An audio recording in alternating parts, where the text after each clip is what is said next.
Good morning, everyone. How are you? What a week. This week, Democrats in the House and in the Senate moved to hold votes to raise the minimum wage to $10.10 an hour. House Republicans voted for the seventh and eighth time to block a measure for this basic fairness for working Americans. And sadly, in the Senate, Republicans also blocked consideration. In both of these cases, it's just a question of give us a chance to bring it up. 7 and 8 times, the Republicans said, no, you can't bring it up. And in the Senate yesterday, they also blocked consideration, with all but one Republican voting to block the discussion of raising the minimum wage. This legislation is really important, not only giving a raise to individuals, but it would give a raise to 25 million hardworking Americans. It would lift 4.5 million Americans out of poverty, put more money in the pocket of consumers, and generate $22 billion in new economic activity. It's money that would be spent immediately for necessities, injecting demand into the economy, creating jobs, $22 billion in new economic activity. And the Republicans have said no. Raising the minimum wage is essential to building an economy that works for everyone, not just the wealthy. No one who works full-time should have, and making the minimum wage, should have to raise his or her family in poverty, as this is exactly what the Republicans in Congress are choosing to continue. Hardworking Americans deserve better. And this at the same time as the Republicans in the House are refusing to bring up the extension of unemployment insurance. The unemployment insurance has passed in a bipartisan way in the Senate. As of today, more than 2.6 million Americans have been cut off the lifeline of emergency unemployment insurance. These Americans have lost their jobs through no fault of their own, some of it through sequestration, some of it downturn in the economy and the rest. And actually, unemployment insurance is yet again another initiative that is stimulative to the is a stimulus to the economy, and paid, spent immediately, injecting demand, increasing job growth. We'd rather have initiatives for substantial, robust growth, but the Republicans have prevented that from happening as well. But this is a stimulus to the economy. And for some reason, even though it passed in a bipartisan way in the United States Senate, even though as they demanded, they said, we don't want to do it unless you pay for it. We've not paid for it. By and large, over time, it's not been paid for because it already had been paid into. But even paid for, they've now moved that goalpost and say they don't want to do it. But this really requires urgent action. On Tuesday of next week, we will have yet again another hearing on the faces of this unemployment situation, which is really devastating, not only to those families, to their communities, but to our economy. So at the same time as this, the Republicans are contending that they want to put forth a business proposal for tax credits. They put forth tax credits which skip the Earned Income Tax Credit, the Child Tax Credit, the American Opportunity Tax Credit that helps families pay for college, Work Opportunity Tax Credit encouraging hiring people with obstacles to employment. It's just really, let's put that, it's a $310 billion package, increases the deficit while ignoring the tax credits that do benefit America's working families. They refused to allow the fully paid legislation to renew unemployment insurance, as I say, while they're doing this. There is bipartisan consensus, though, across the country to extend emergency unemployment insurance. Still, the Republicans in the House refuse to act on minimum wage, refuse to act on unemployment insurance, two immediate ways to inject demand and create jobs. Today is the 1st of May. Hooray, hooray, the 1st of May, we used to say. But right now, Americans across the country are using the time to rally in support of comprehensive immigration reform.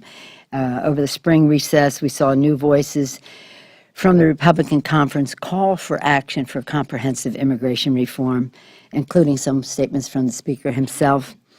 Despite growing demand for action on a measure that would secure our borders, unite our families, protect our workers, create jobs, and reduce the deficit by almost $1 trillion, Republican leadership will not give the American people a vote. All we want is a vote. Just give us a vote. Why can't we have a vote on this? 11 million people hoping to have a legal status and hope and a path to citizenship, as the Senate bill provides, passed in a bipartisan way in the Senate. 11 million people, 1,100 of them subject to deportation every day. One person, the Speaker of the House, standing in the way of bringing forth comprehensive immigration reform.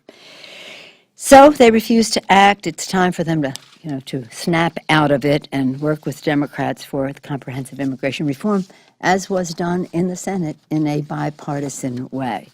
So because we have votes coming up, I confined myself to my notes so that I wouldn't go longer and not have more time for your questions. Any questions? Yes, sir. Leader Pelosi, you just mentioned immigration. What did you make of the Speaker's sort of joking, "Oh, it's so hard" remark about not moving forward with it? I didn't think it was funny. You say joking? Well, he seemed to be somewhat mocking. Okay. Well, what I think, I have always said I believe that the Speaker, in all sincerity, wants to pass a comprehensive immigration reform. We supported the principles that he put forth to his conference. I still believe that he wants to do that. When he put forth the principles, he ran it up the flagpole, we saluted. His caucus chopped down the flagpole. That took not a day. It just totally fizzled, and that tells you something.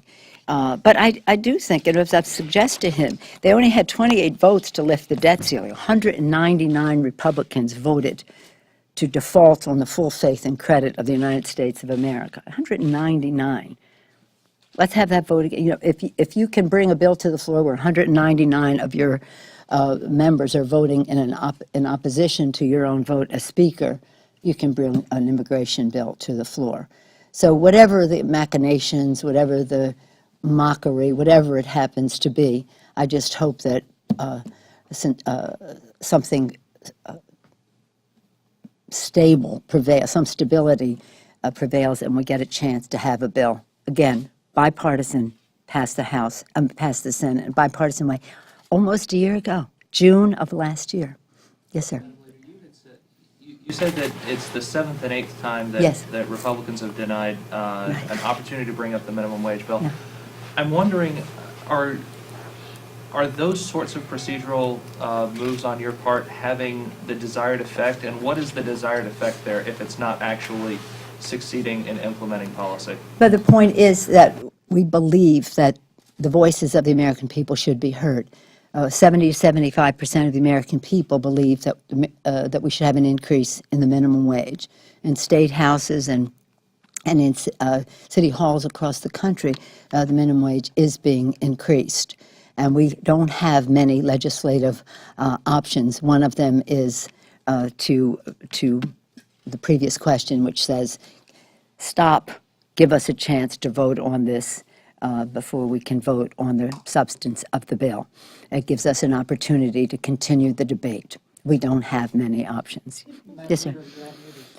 In 2010, we saw the Republicans use this tactic a lot, and they'll do this to some degree this year, where they made you the focus, and they associated different numbers from marginal districts which are held by Democrats, and said, well, Ron Barber is going to vote with Nancy Pelosi and things. Do you see that phenomenon any different this time around, 2010, and how do those Democrats in those swing districts defend against that tactic? Ron Barber wasn't running in 2010. But just for the record, Ron Barber wasn't running in 2010. Well, everything that you see here, whether it's this tax package, whether it's the contempt that'll be on the floor next week, whether it's the method that you just described, it's all subterfuge. The American people want to know who's going to create jobs, who's going to create growth in our country. And everything is a diversion. Everything is a diversion. I think there's plenty of evidence that says that most people want to know what the candidate means to them, not what somebody else means to them, but what the candidate means to them. And that's why Ron Barber, when he did run, was victorious, but that wasn't until till later when there was a vacancy there. I think that, again, the Democrats are going forth with our agenda. When women succeed, America succeeds. Title of our initiative for our economic agenda for women and working families. But it's not just a title; it's a statement of fact. So we believe that the American people will make a judgment about what positive initiatives you can put forward. We want to, again, raise the minimum wage. We want to have child care, affordable, quality child care, early childhood education, issues that improve the lives of the American people. And we want to package a budget that is about growth. And I think if there's anything that the election will be about, it will be a comparison of the priorities in the Democratic budget versus the Republican budget. Republican budget, which undermines rural America, which undermines education. Let's have a discussion about that in just a moment. The difference between what the president and the congressional Democrats are putting forth is about investments in the future, about growth, about job creation, about investments in research and science, and again, fairness.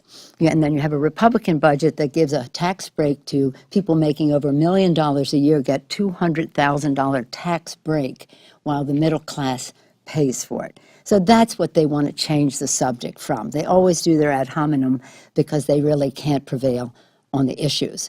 But we're going to keep the focus where it belongs. What is the difference between what we propose and what they propose? And I think as you see, as a couple of months go by, as people start paying attention to what the difference is between the priorities of the Democratic Party and the Republican Party, people will know why we are so proud to be Democrats, because we are here for an economy that works for everyone, not just the wealthy, for a budget that strengthens the middle class, not makes it pay for tax breaks for the wealthy.